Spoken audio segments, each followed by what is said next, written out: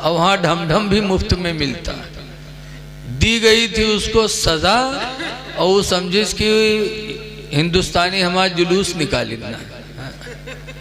यही हाल आज के उन लोगों का है जो दीन इस्लाम से दूर होकर के आज दुनिया की रंगीनियां उनको नसीब हैं, वो समझते हैं जो कुछ हम कर रहे हैं सही है।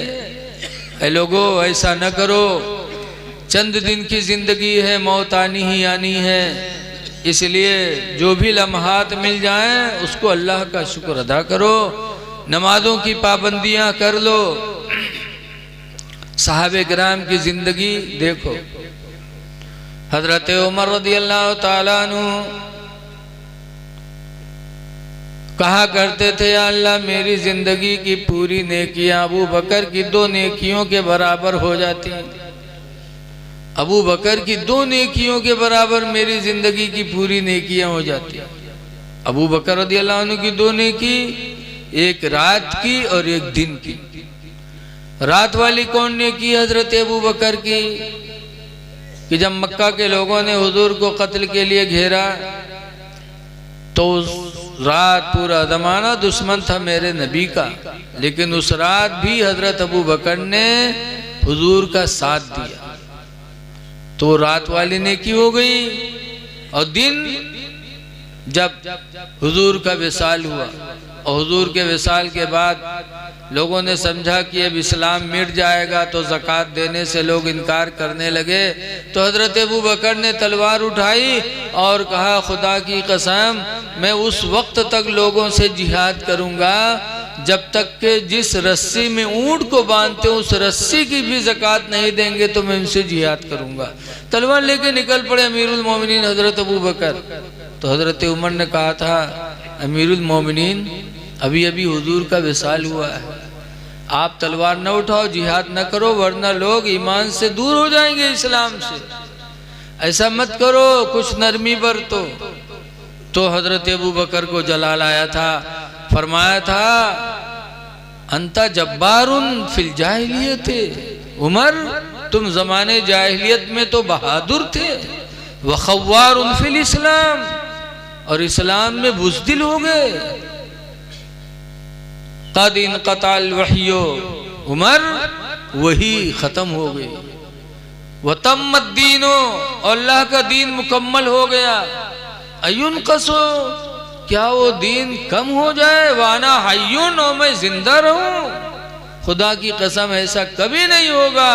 हजरत अबू बकर ने जिहाद किया। जब लोगों ने देखा कि अरे ये तो हुजूर का विसाल हो गया, लेकिन इस्लामी निज़ाम कभी मिटने वाला नहीं है, तो लोग फिर ज़कात देने लगे, और जो मुर्तद हो गए थे फिर इस्लाम को कबूल कर लिया। तो ये दिन वाली नेकी है। हजरत उमर कहा करते थे, या अल्लाह मेरी जिंदगी की पूरी नेकियां अबू बकर की 2 नेकियों के बराबर मान लेते। ये सहाबा थे जो हर वक्त अल्लाह को राज़ी करने के लिए सोचा करते थे। आज हम दुनिया में इस तरह से डूबे हुए हैं कि हमारी शाम गुजरती सुबह गुजरती हमको एहसास नहीं कि जिस खुदा ने हमें पैदा किया उसका शुक्र भी हमें अदा करनी है कि नहीं अदा करनी है। ऐ लोगों, नमाजों की पाबंदी करो और रिज़्क़ हलाल खाने की कोशिश करो। हलाल रोज़ी ये बहुत बड़ी इबादत है, बग़ैर इसके हमारी इबादतें भी कबूल नहीं हो सकती। इसीलिए अल्लाह का हुक्म है, या अय्युहल्लज़ीना आमनू इज़ा क़ुदियतिस सलाह, ऐ ईमान वालो जब नमाज पूरी हो जाए, फंतशिरू फिल अर्द, तो ज़मीन में फैल जाओ, वब्तगू मिन फज़लिल्लाह, और अल्लाह की ज़मीन में फैल करके अल्लाह की दी हुई रोज़ी को तलाश करो। मस्जिद में न पड़े रहो, बल्कि मस्जिद से नमाज पढ़ के निकल लो और इसके हलाल की तलाश करो। हलाल रोज़ी तलाश करने के लिए घर से निकलना, ये भी सहाबा की सुन्नत है। एक सहाबी ससुराल में रहते थे, 2 मंजिला मकान था, नीचे सास ससुर, ऊपर बिटिया दामाद। रोज़ी कमाने के लिए घर से निकलने लगे। जैसे आज हम लोग दिल्ली बम्बई जाते हैं, हमें ऐसे वो भी निकले। जब निकले तो निकलते वक्त उन्होंने अपनी बीवी से कहा, ला तंजली मिनल उलुवे इला सफले, ऐ मेरी बीवी तुम ऊपर से नीचे न उतरना, हत्ता रुजिअ मिन सफरिना, यहाँ तक कि मैं सफर से वापस आ जाऊं। ये कह के चले गए। नीचे उस लड़की के बाप रहते थे। हदीस में फमरदा अबूहा, तो उस लड़की का बाप बीमार हो गया। लड़की नीचे बाप, लड़की ऊपर बाप नीचे, बाप बीमार हो गया। जब लड़की ने सुना कि मेरे अब्बा की तबीयत खराब है और ये भी सोचा कि मेरे शौहर मना करके गए थे कि नीचे न उतरना, तो हदीस में फारसलत इमरातन इला रसूलिल्लाह, तो उस औरत ने, उस लड़की ने एक औरत को हुजूर के पास भेजा कि जाके हुजूर से मसला पूछो कि क्या मैं नीचे बाप को देखने के लिए उतर सकती हूँ, मेरे शौहर ने मना किया था। जब हुजूर से पूछा फ़क़ाल रसूलुल्लाह ला, तो सरकार ने फरमाया नहीं, हत्ता ततिया ज़ौजके, उससे कह दो नहीं नहीं, यहाँ तक कि तू अपने शौहर की फर्मा बरदारी कर, नीचे न उतर। नीचे नहीं उतरी, लिखा है फस्तद्दु मर्ज़ु अबीहा, तो उसके बाप की बीमारी और बढ़ गई। सुम्मा अरसलत इमरातन इला रसूलिल्लाह, फिर उसने एक औरत को हुजूर के पास भेजा कि जाके हुजूर से पूछो कि इसी सूरत में उतर सकती हूँ कि नहीं। फ़क़ाल रसूलुल्लाह ला, तो सरकार ने फरमाया नहीं। हदीस में हत्ता माता अबूहा, यहाँ तक कि उसके बाप का इंतकाल हो गया। लड़की ऊपर है, बाप नीचे, बाप का इंतकाल हो गया। तो हदीस में फसुम्मा अरसलत इमरातन इला रसूलिल्लाह, तो उसने फिर एक औरत को बारगाह नबी में भेजा कि जाके पूछो कि मेरे बाप का इंतकाल हो गया, मैं बाप का चेहरा देखने के लिए नीचे उतर सकती हूँ कि नहीं। जब पूछा तो सरकार ने फरमाया ला, नहीं, नीचे नहीं उतर सकती, तो अपने शौहर की फर्मा बरदारी कर। नीचे नहीं उतरी। लड़की के बाप का जनाजा तैयार हुआ।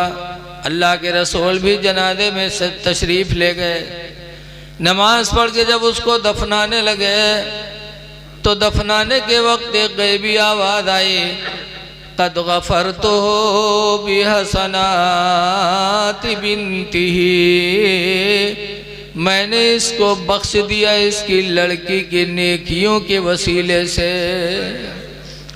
जब ये गैबी आवाज़ आए तो सरकार मुस्कुरा के फरमाते हैं, लोगों देखो ये वो खुश नसीब इंसान है कि आज बख्शा जा रहा है। हमारी माँ बहनों को भी चाहिए कि शौहरों को राज़ी करें, उसी में खुदा की भी रज़ा है, और हम और आप उनके साथ अच्छा सलूक करें।